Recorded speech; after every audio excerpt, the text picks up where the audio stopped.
Hello everyone, my name is Rebecca and welcome to my new and improved grotto.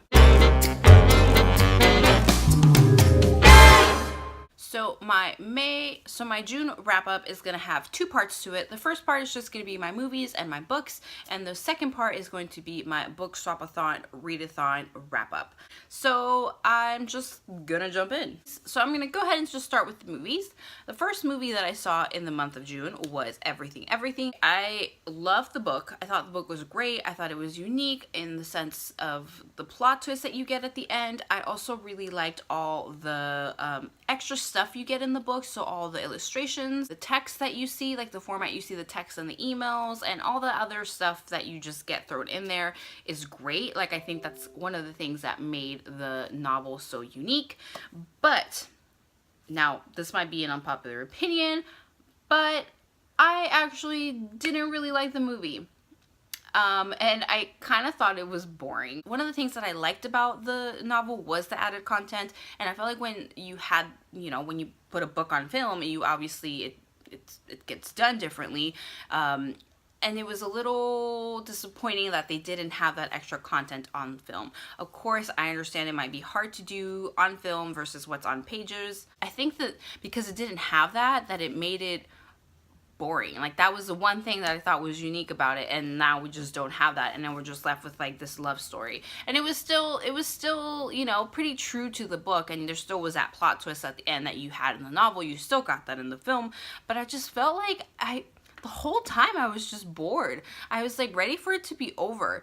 And it was interesting because I went to see it with my brother and my sister, who they both haven't read the book, and they really liked it. So I don't know if my expectations were maybe just really high, or because they've never read the book, they don't know the format of the book, so they didn't really expect that to be on screen. I don't know what it was. Maybe I was just in the mood and I just didn't enjoy it. I have no idea. I don't know. The second movie that I watched this month was Cars 3. And oh my god, did I love that movie. I've watched it twice because I am me and I get obsessed, and I am obsessed, and therefore I have to watch it multiple times. Cars 3 did kind of start a little slow at the beginning, but once it picked up, it was awesome. I loved it so much. I loved the concept of this movie. I love that it focused on McQueen's career, but it's like his later years in his career. And I love that it focused on the effect that Doc, or the influence, I guess you would say, the influence that Doc had on McQueen, but you also get to see the influence that McQueen had on Doc. And you go back to kind of, Doc's time. You get to meet some of Doc's friends. I am a grown-ass woman, and I'm sitting in this movie theater crying about a dead car. I thought it was so cute. I love some of the new characters. Cruz Ramirez was amazing. She was so spunky. I love how like outgoing and like positive she was. You get to see Mater, you get to see Sally and Guido and Luigi and Mac, and it was really freaking adorable. And I am obsessed with the soundtrack. I can't stop listening to it. Like, the first Cars has a great soundtrack. Like, I listen to that all the time. But this soundtrack is like so much better. Like, I don't even know why, but it's just so much better. You guys, I have a problem. I obviously get obsessed with things and I just like take it way too far. That's obviously my issue. But anyway, Cars 3 was amazing. You guys should go check that out. I loved it so much. Just yeah. The first book that I read this month was The Titan's Curse by Rick Riordan. This is the third book in Percy Jackson and the Olympians. You guys, I am loving this series so much. I am super late to this, obviously, as you guys can tell, because this is my first time around reading this series, and I am taking my time with it because I keep thinking that the next book is not going to be as good as the last, but I'm wrong.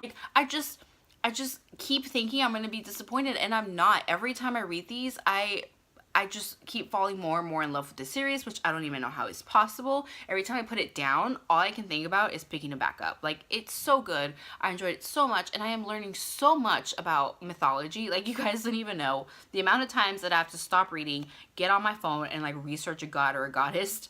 It happens a lot, which is great, It's doing a purpose. It's teaching me beyond what's in the book. I'm educating myself, which is great.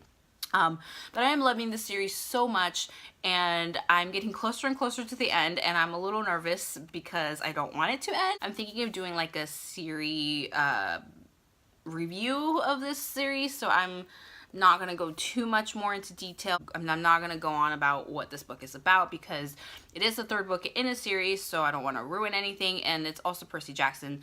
You guys have probably all read this before, so you guys probably all know what it's about. So I'm not gonna go there with it. The second book that I read this month was a buddy read that I did with Jade over at Sweet Pea Reads. I'll leave down her channel down below. And this is Grasshopper Jungle by Andrew Smith.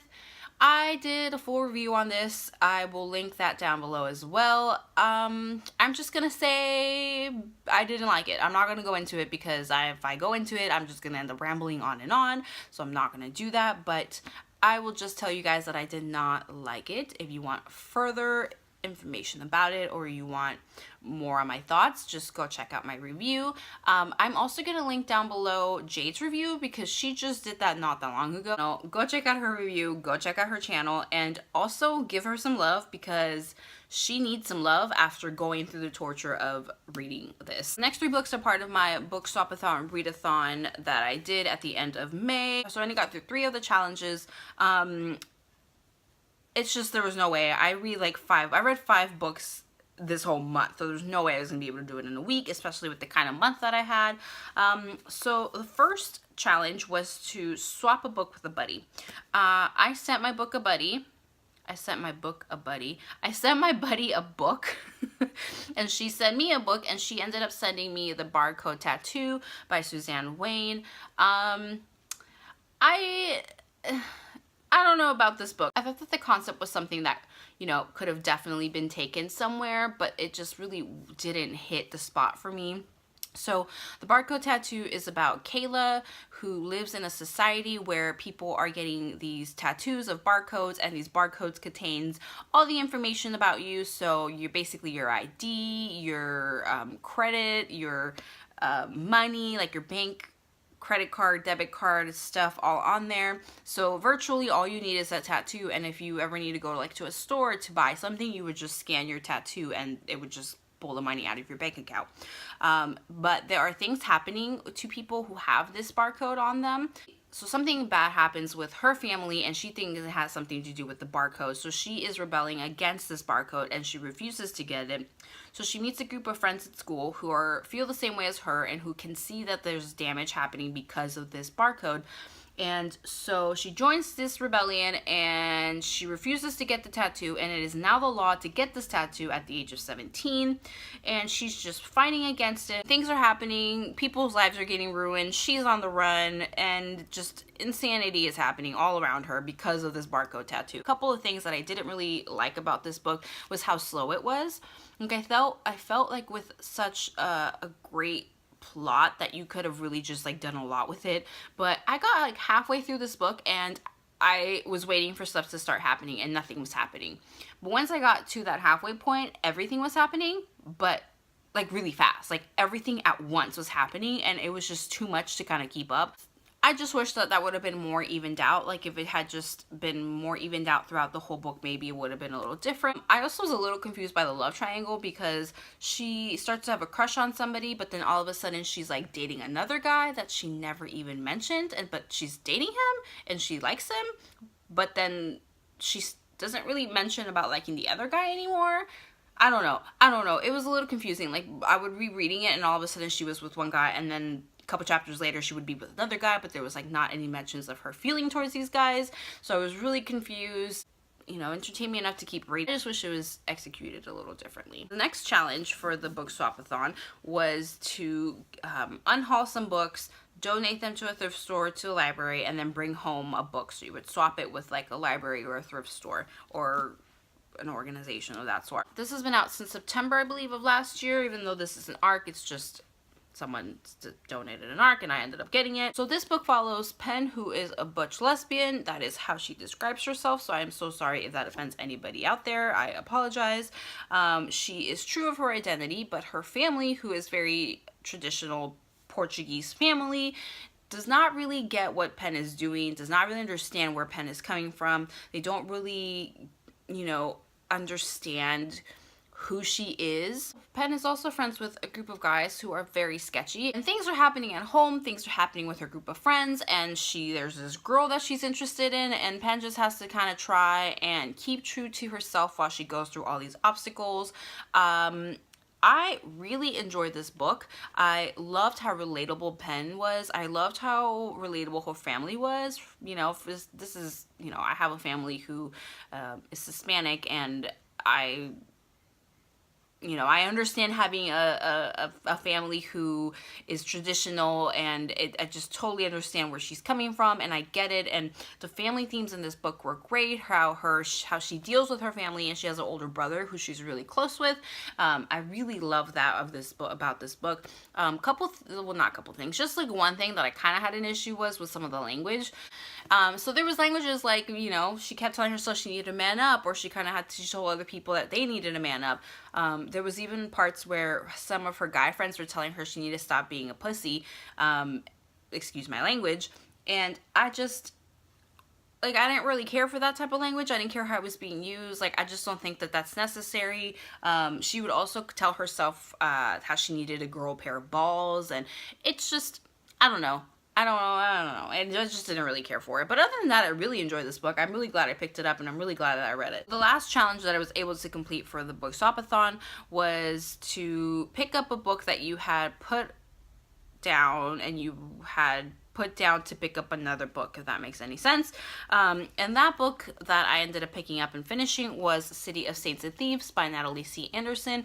I've been trying to read this book for like 2 months. This is also part of a book club that I am doing with a couple of my coworkers. So this book is about Tina, and her mother was murdered when she was younger. And Tina and Kiki, who is her younger half sister, are now orphans, and it's been years later, and Kiki is now in like a boarding school type institute, and Tina has resorted to joining this African street gang, and she now wants revenge on the person who killed her mother, and it's just intense. I really liked it. I love like the revenge part of this. I felt Tina's pain, and I really love when you can feel characters' pains like that. I love some of the themes in here. I mean, it's definitely like a mystery crime type book, but you also get a lot of family themes. You get Kiki, you know, trying to take care of her sister, and you also get Tina.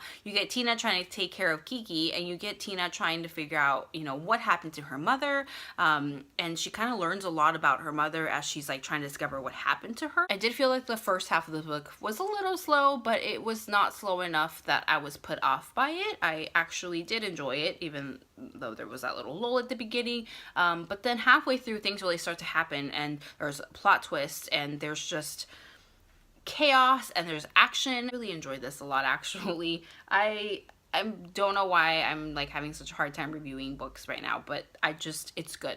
I liked it. So that is it, guys, for my June wrap up and my Bookswap-a-thon wrap up. That's all I got. I've been talking forever. Alright guys, thank you guys so much for watching. Don't forget to subscribe, and I will see you next time.